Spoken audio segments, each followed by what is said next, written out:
As requested, I'll be making a video on how to use buttons in CS2 Sorcery Hammer for commands, and I'll also show you for how it's used for teleportation, because that's also commonly used. So first, we'll be beginning with the command. So first, you're going to need two entities. I'm going to bring my first entity up in the air, and I'm going to hold Shift to duplicate it, because we need two entities. Change the first entity into point_server command, give it the name server. The second entity into point_client command, and we'll give it the name client. Now all you need to do is make the button.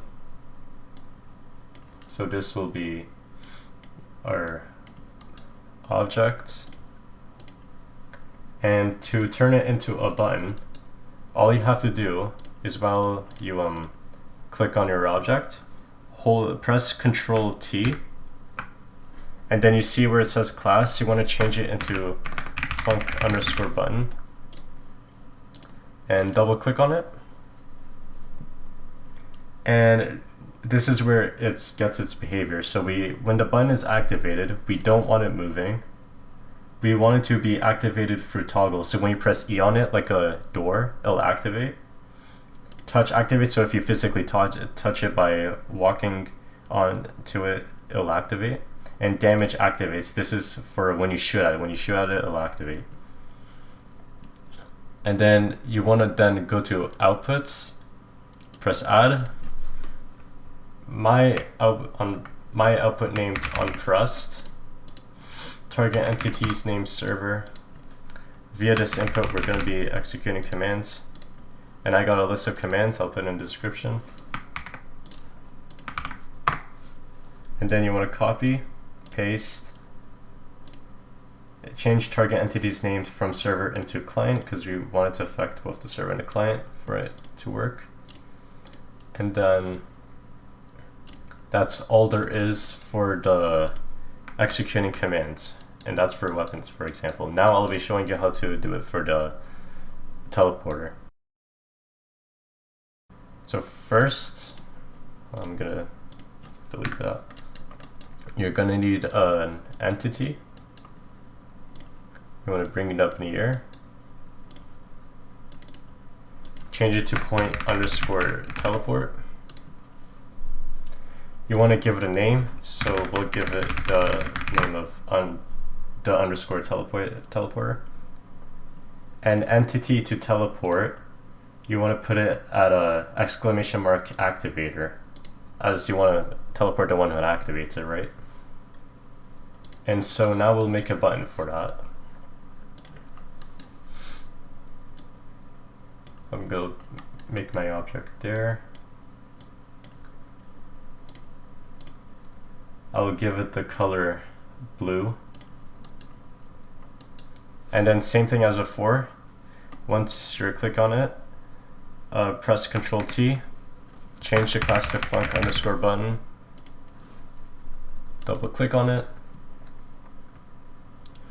We'll give it the same properties as the other one. Self-explanatory. And then on my outputs, you want to do, on my output named onPressed, target entities named the name of the teleporter, which is the teleporter. Via this import, we're gonna teleport,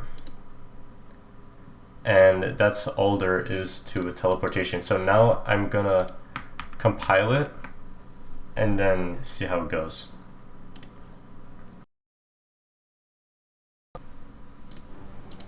Alright, moment of truth. Let's see if it works.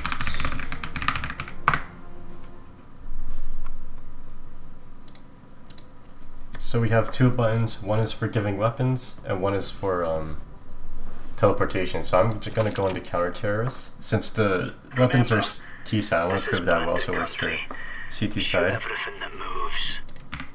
And so that button is for weapons, that button's for teleport.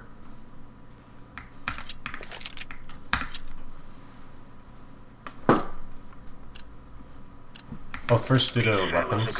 So for if I shoot at it, which is damage activates, I'll get my weapons. So you see, I have my functional AK-47, pistol, Zeus, and my Molotov. And I'll tell you something about grenades later. So if I walk on it, I'll get my items. And if I press E on the button, I'll teleport. If I attack it, I'll also teleport. If I walk on it, it also works. And the thing about the grenades is that if you have damage activates on, it will constantly have you teleporting, activating the button. So that's an example, right? So what you want to do is just set like a delay of maybe like 3 to 5 seconds. So like if something like a grenade hits, you don't want it to constantly spam everything, right? So yeah, that's pretty much it.